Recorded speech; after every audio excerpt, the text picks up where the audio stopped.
So can you please tell the camera your first and last name and please spell them? Yes, my name is Esteban, Esteban, and Castillo Wharton, Castillo, little dash, Wharton. Thank you. What are your preferred pronouns, please? He, him. Uh, do we have permission to use the footage of this interview? Yes, you do. Thank you. So can you tell us how was your life pre-COVID?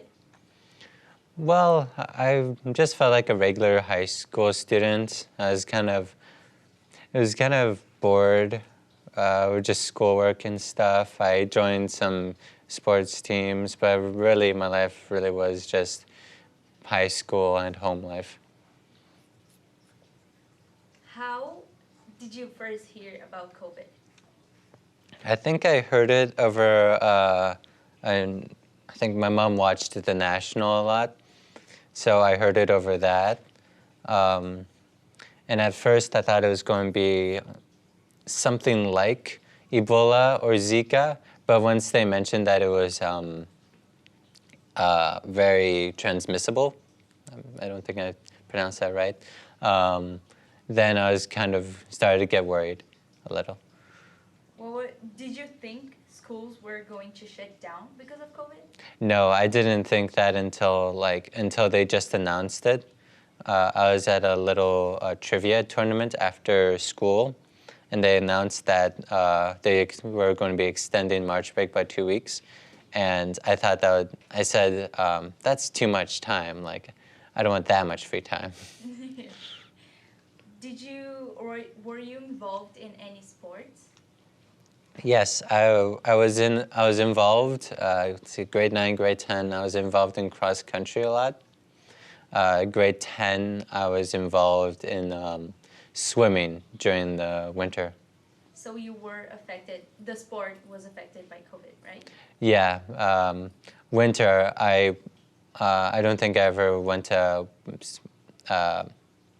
swimming lessons again after that, or well, not lessons, swimming after that.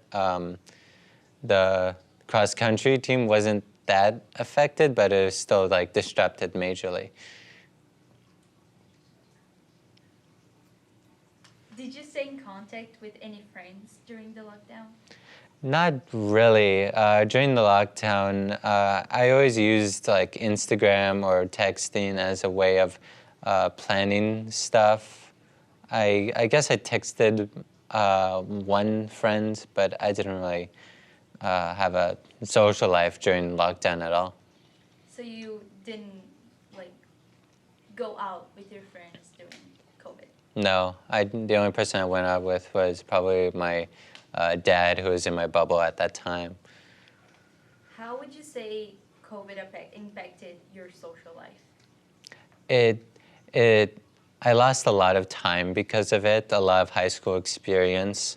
Even after we returned to the schools, there was really no socializing going on. At lunch, I just sat at my desk and ate. If I were lucky, a couple people who I knew were in my classes, but they kind of banned, they kind of banned socializing in general, so it's really bad. Would you say your relationship with like your friends that you knew before COVID, would you say it changed because of COVID? I think I was more of a different person. I think I was more mature after COVID. But I don't think the relationships changed that much. I remember going with my couple of my friends for a walk around Victoria Park, and I haven't seen them in a long time, even before COVID. But it felt like we just picked up where we left off. How was your daily schedule for the schools when it opened? When we opened, it was basically the entire day was just one subject, which is a lot of time to commit to one subject. And but thankfully, I had actually some pretty fun courses like philosophy, which I enjoy a lot, and cooking. So we had a lot more time in nutrition class to cook. Were your grades impacted at all? The do no harm was helpful. I do worry now if there wasn't a do no harm thing there, if my grades would have been worse. But I'm feeling they stayed pretty much the same. How did you feel during online school? Terrible. I don't know what it is, but there's something about getting up and driving. Not me. I didn't drive. And driving to another place that kind of wakes you up more. I woke up like 5 minutes before classes started, and then went down to like my couch, set up my laptop, and then tried not to fall asleep. How do you think the teachers handled online teaching? They handled it the best they can, and by the best they can, I mean pretty badly, because that's the best that they could.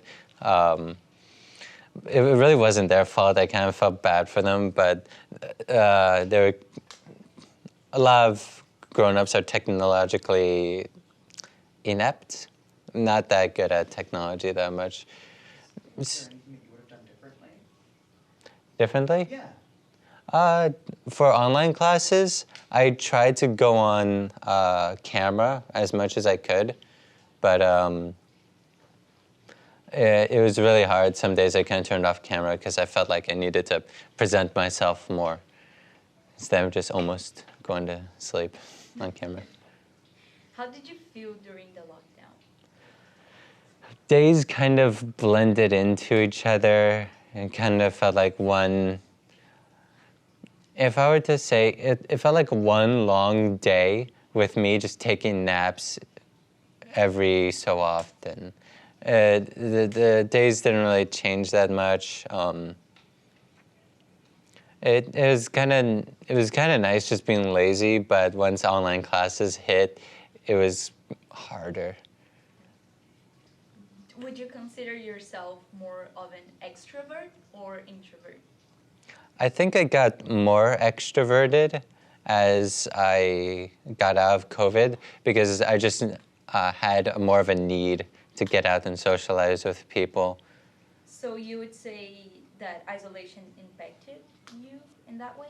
Yeah, I think I didn't like isolation, but I think I'm better because of it. I might be more socially awkward, but I feel like I can work that out. So I think I'm a better person because of it, kind of. What did you do to cope with isolation and everything? Music was a amazing escape. I watched Cartoon Network clips of Adventure Time. Just that nice little wholesome thing was really helpful. Music, I listened to a song called Uneventful Days by Beck, which was really nice just to have something like that to feel. I'm not sure. No, that's good. So, what are your thoughts on the restrictions being finally lifted? I think I'm glad the restrictions are being lifted more. I have a feeling it's just the ending of our. I don't think it's the end of COVID. I think it's just the end of us taking COVID as seriously as we used to do. I don't think we take COVID that seriously anymore. By us, I mean like the government of Ontario specifically, actually. Do you think COVID will ever be over? I definitely think it will. I think, humanity has came from the Black Plague. Of course, those are two very different diseases. And there's the Spanish flu, which is way more deadly. But even those have gone away. If COVID will never go away, it's probably just turn into a flu. And it would just be like let's say 25 years from now, people would just be like, oh, I have COVID, I'm just going to stay home. Okay, take. So what do you think will happen in the near future with COVID? Do you think we're going to be okay for some time, or do you think it's going to come back? What do you think?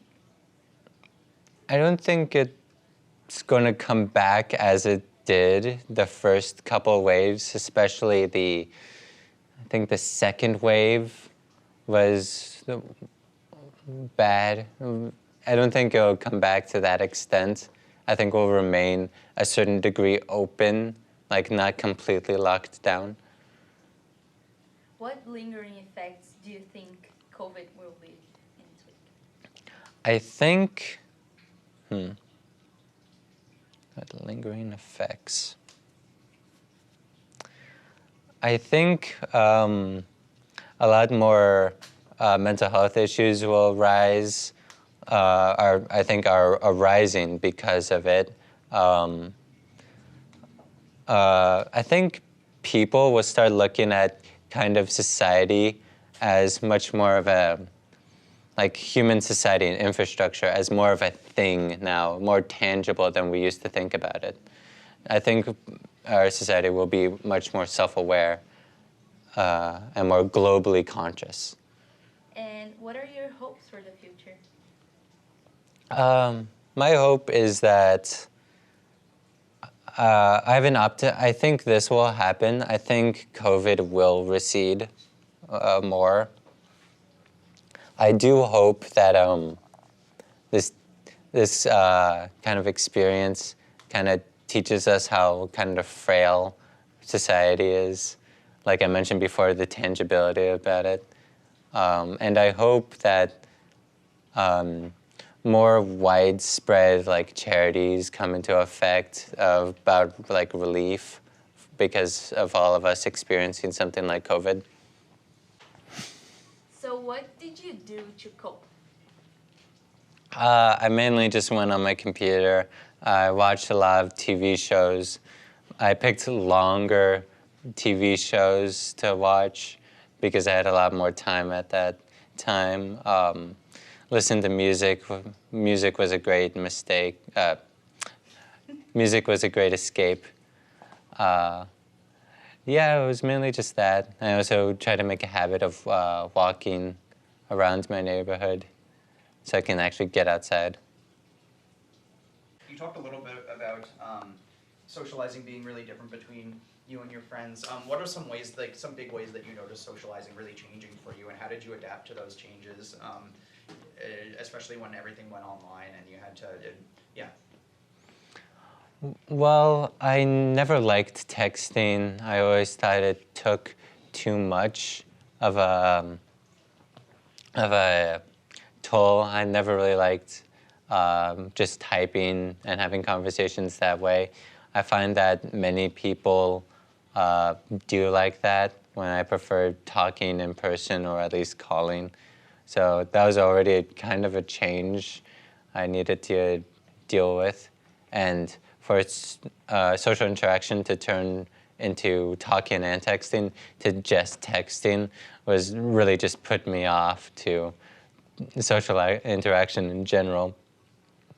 Because I really like talking to talking, because I feel like I can end a conversation more organically and I can go on tangents or let them go on tangents more organically. What about now, though? Do you think that because you spend so much time texting, do you think you're more okay with it? I think I'm a little more okay with it. I used to think of texting as really formal, not like dear or whatever. I never did anything super formal, but I think I'm better at texting.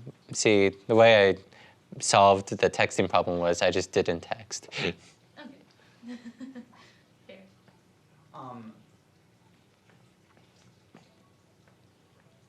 Now that you've started going on tours of colleges and universities in the area, how do you feel your digital high school education has prepared you for your post-secondary education so far? Well, digital didn't do anything. Being in person now, this year, feels better. I don't really think I'm that prepared I feel like I'm working more hands-on because I picked courses that are working more hands-on.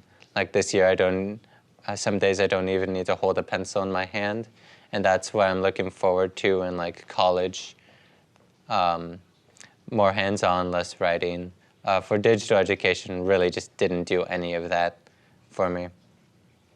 What about digital education did you find was so hard to kind of break that barrier with, where being in a classroom, it helps alleviate some of that frustration? I always like to have my work at work and my home at home.